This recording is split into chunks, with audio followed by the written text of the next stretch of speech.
What are the top 5 things you're bringing to the track to protect yourself in case you get injured? Hey, I'm Arden Ballard. I'm one of the physician assistants, athletic trainers.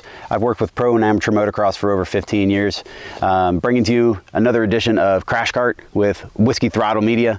I want to talk to you about some things that I personally bring to the motocross track anytime that I ride or race, and some things for you to consider too. We talk about everyday carry nowadays. It's a big flex to show people on Instagram what kind of knife that you're carrying or what type of cool flashlight and stuff. Well, motocrossers have an EDC too. They just don't talk and brag about it all too much. I mean, if you think about it, we bring cars and trailers and four-wheelers and pit bikes and all this stuff. We carry a ton of things to the track.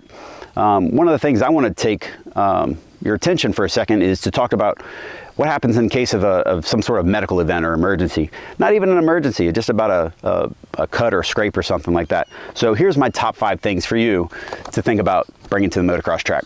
Number 1 is some sort of tourniquet. Some sort of life or limb saving device like this. It's so small, it's so easy, it fits in your pocket.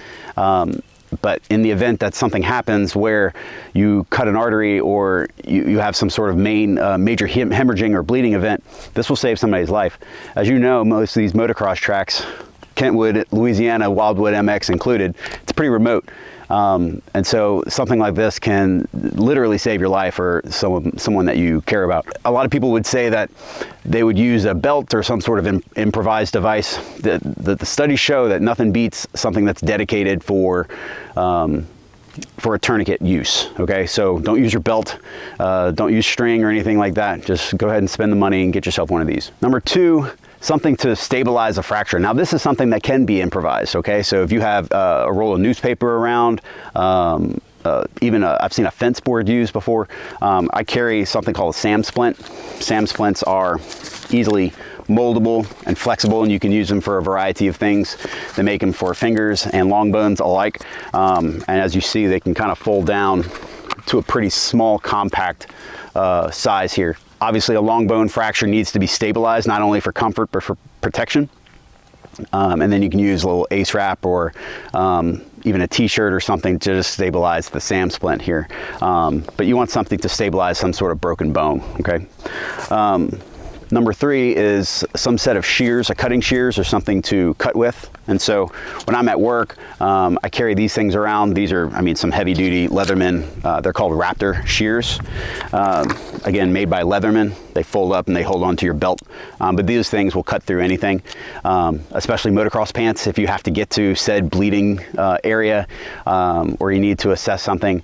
So these are critical for me. I always have something that I can cut with.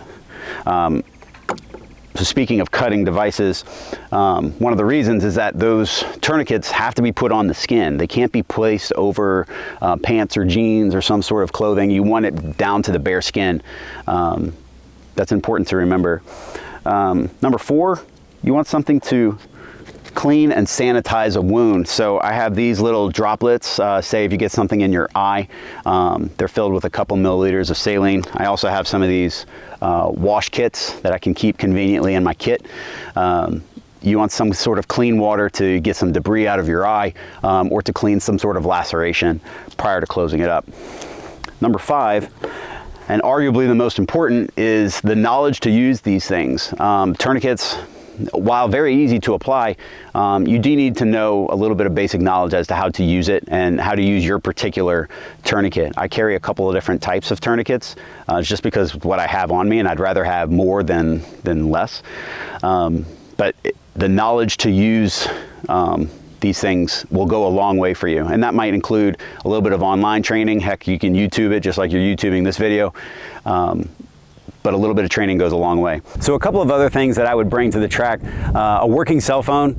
I would definitely want to make sure that the track gets cell service. Otherwise you might need some sort of extender or something like that. Nowadays it's not a problem, but make sure your cell phone works, okay? A list of allergies and medications. If you have a little bag or some sort of medical kit that you have, just make sure that you have a document saying what are you allergic to, what medications do you take. In the event, God forbid, that you're not able to speak for yourself, you want to be able to have that information for the people that need it. A medicine kit. We're talking about Benadryl for a bee sting. I'm about to get stung right now. Allergy medicine for a bee sting or some sort of allergic reaction. Tylenol and ibuprofen for us older folks who get sore and stiff. Just have a little grab bag of different items like that on board would be great. In the South Louisiana sun, we got to worry about sunburn, so sunscreen is very important. Last but not least, I would have a little bit of tape, gauze, dressings, just so you can, if you sprain your ankle or you need to tape your wrist, have some of those miscellaneous items on board as well. This is my personal kit. This is from My Medic. This is a fantastic company. They make a variety of bags and devices. This is the MyFac Large. This is a family size kit. I love this thing. It has all of the things that we just talked about and more. This has everything from a boo-boo kit and band-aids to tourniquets, chest seals, everything you could possibly imagine. Here's some burn kits and some gauze kits. Everything is nicely labeled and ready to go for you to use it. Because I'm a medical professional, I've added a laceration kit, and on the front of the bag here, there's a little molly panel to hold everything. I have another tourniquet. I have a marker to mark the tourniquet. I have a decompression needle, and then I have another set of cutting shears. This thing stays in my car, and it's attached to a Velcro panel that's on the side of my vehicle at all times. And so this is a fantastic kit that you can actually use health savings account dollars for. If you have an employer-sponsored insurance plan and you have an HSA, then you can use it to purchase these items. I have an affiliate link that I will link in the description below. Feel free to check them out. It's a great product. So as the cloud rose in Southeast Louisiana here at Wildwood Motocross Track, I just want to sign off and say thank you. Tell me what's in your kit. Tell me what you're bringing to the track every day. I'd love to have that conversation. And as always, if you have any questions, feel free to send me a message. From Crash Cart and Whiskey Throttle Media, talk to you later.